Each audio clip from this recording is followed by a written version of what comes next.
X is 2.4 the third sum.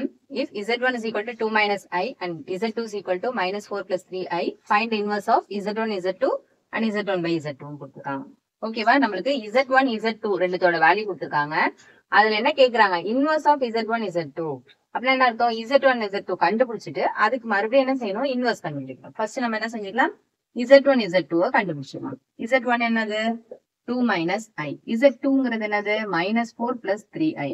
ரெண்டுத்தையும் multiply பண்ணிக்க வேண்டியதான். ஓகேவா, ஒரு டேர்மால இந்த ரெண்டு டேர்மையும் மல்டிப்ளை பண்ணுங்க. 2ஆல ஃபர்ஸ்ட் இந்த டேர்ம் மல்டிப்ளை பண்ணா என்ன கிடைக்கும், -8 plus 6I. அடுத்தது இந்த -I-ஆல இந்த ரெண்டு டேர்மையும் மல்டிப்ளை பண்ண வேண்டியதான். Minus into minus plus 4I. ஓகேவா, மைனஸ் 3I ஸ்கொயர். அடுத்தது என்ன ஆகும், -8 இது ரெண்டுத்தையும் ஆட் பண்ணீங்கன்னா பிளஸ் 10I. இந்த I ஸ்கொயரோட வேல்யூ என்னது -1. இங்க ஏற்கனவே ஒரு மைனஸ் இருக்கிறதுனால என்ன ஆயிடும், மைனஸ் இன்டு மைனஸ் பிளஸ் ஆயிடும். இப்ப ரெண்டுத்தையும் கூட்டிக்கோங்க, அப்ப -5 பிளஸ் 10I ஆயிடும். இது என்னது உங்களோட Z1, Z2. இன்வர்ஸ்னா என்ன அர்த்தம், 1 divided by அப்படின்னு அர்த்தம். So 1 divided by -5 plus 10I. இப்ப இது எப்படி கண்டுபிடிக்கிறது, 1 divided byல இந்த மாதிரி காம்ப்ளெக்ஸ் நம்பர்ஸ் இருந்தாலே நம்ம என்ன செஞ்சுக்குவோம், கான்ஜுகேட் எடுக்க போறோம். கான்ஜுகேட்னா என்ன அர்த்தம், I இருக்கிற டேர்ம் இருக்கு இல்லையா, அதனுடைய சைனை நம்ம மாத்தி எழுதிக்குவோம். ஓகேவா, இப்ப என்ன ஆகும், -5 plus 10I இருக்கிறதுனால நம்ம என்ன செஞ்சுக்கிறோம், -10I. அது என்ன செய்யறோம், நியூமரேட்டர் டினாமினேட்டர்லயும் மல்டிப்ளை பண்ணும். ஓகேவா, அப்ப என்ன ஆகும், நியூமரேட்டர்ல 1 தான் இருக்கு, அதனால 1ஓட மல்டிப்ளை பண்ணும்போது -5 -10I இருக்க போகுது. டினாமினேட்டர்ல என்ன ஆகும், ரெண்டு காம்ப்ளெக்ஸ் கான்ஜுகேட்ஸ் மல்டிப்ளை பண்ணும்போது அப்படி என்ன ஆன்சர் வரும், real part square plus imaginary part square. இதானே, அப்ப என்ன ஆகும், -5 -10I டிவைடட் பை 5 ஸ்கொயருங்கிறது 25, 10 ஸ்கொயருங்கிறது 100.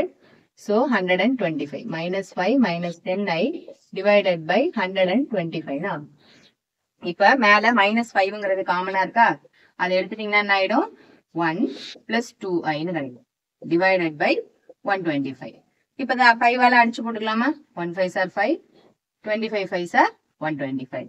இப்ப என்னோட ஆன்சர் என்னது, minus of 1 plus 2I divided by 25. இது என்னோட என்னத்தோட answer, Z1 Z2 whole inverse அப்படின்னு சொல்லலாம், இல்ல 1 by Z1 Z2 அப்படின்னு சொல்லலாம்.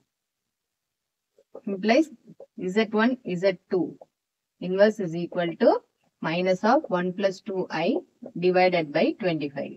ஓகேவா, அடுத்தது என்ன கேக்குறாங்க, Z1 by Z2 ஓட இன்வர்ஸ் கேக்குறாங்க.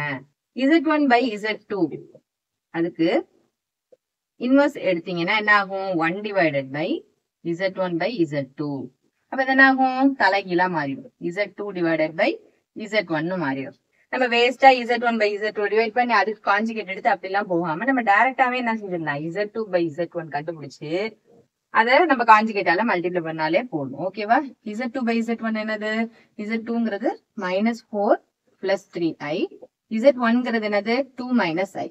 இப்ப டைரக்டாவே இதுக்கு கான்ஜுகேட் எடுத்தாலே ஆன்சர் வந்துடும். ஓகேவா, 2 minus Iக்கு கான்ஜுகேட் என்ன நம்மளோட இமேஜினரி பார்ட்டோ அதுல உள்ள சைனை அப்படியே மாத்திக்கணும், மைனஸ் இருந்ததுன்னா பிளஸ்ன்னு மாத்திக்கணும், 2 plus I. இப்ப இந்த ரெண்டு டேர்ம்ஸையும் நம்ம மல்டிப்ளை பண்ணிக்க வேண்டியதான். சோ -4 into இது ரெண்டுத்தையும் மல்டிப்ளை பண்ணுங்க, -4 into 2 -8 plus 6I.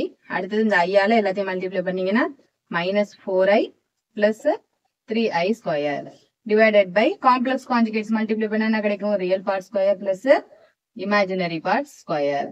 ஓகேவா, இப்ப மேல உள்ள ஆன்சர்ஸ சுருக்கிக்கோங்க. அப்ப என்ன ஆகும், -8 இமேஜினரி ரெண்டுத்தையும் பண்ணீங்கன்னா +2I கிடைக்கும்.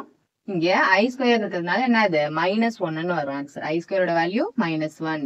So plus into minus -3 divided by 2 ஸ்கொயர்ங்கிறது 4, 1 ஸ்கொயர்ங்கிறது 1. இப்ப ரியல் நம்பர்ஸை கூட்டிக்கோங்க, -11 plus 2I divided by 5ன்னு ஆகும். Therefore Z1 by Z2 ஓட இன்வர்ஸை நம்ம கண்டுபிடிச்சாச்சு, which is equal to -11 plus 2I divided by 5.